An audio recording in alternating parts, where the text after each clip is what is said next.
Alright, magandang araw mga ka-tracker. Welcome sa ating YouTube channel, bro. For today's video ay pakita ko lang sa inyo itong unit na under condition. Ito po ay Isuzu Forward NRR mechanical engine po ito, 6-wheeler 4x2 self-loader. Ayan po yung itsura niya, nakatingala ngayon. Pwede ibaba? Bro, pwede ibaba? Ayan po yung self-loader natin. Steel flooring na po yan, ginagawa ng itong rampa na steel. Saka may tailgate na rin to, naka design original stock sa unit, surplus Japan. Ayan po, 3 tonners po itong boom frame natin na merong 4 section Tadano boom frame, self loader. Ayan po yung itsura. Itong makina na to, in-overhaul po namin yan kasi may issue. Pero ngayon, all goods na rin naman. At ayan po yung andar niya. Umaandar na to.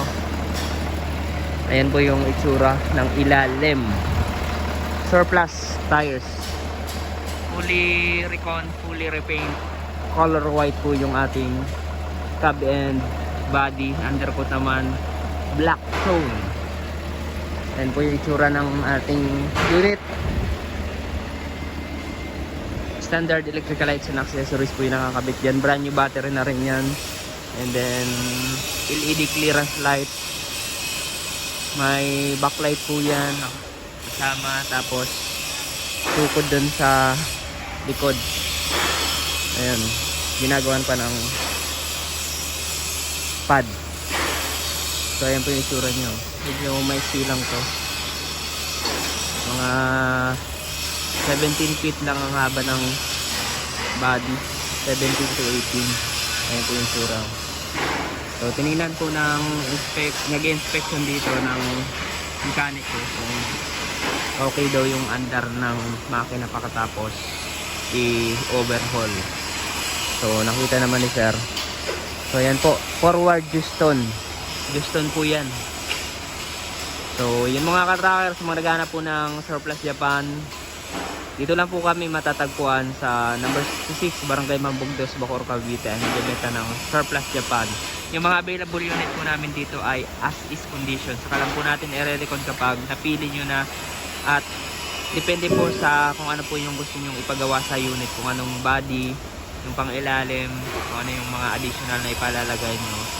So dito po pwede po kayong magpa-customize kung ano po yung spec na gusto nyo sa unit. Open po kami ng Monday to Saturday 8 AM to 5 PM. Punta naman po kayo dito, hanapin nyo lang ako, si Jay Onopia. Alright, ang pag-recondition po namin inaabot po ng 3 weeks to 1 month.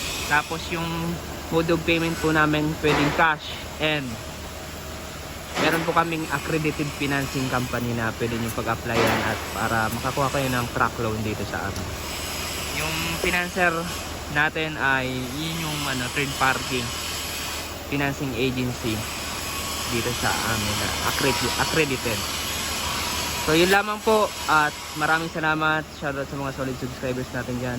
Sa mga followers natin, pakipollow na rin ng ating FB page, Tracker Moto page. Maraming salamat. God bless. Bye bye.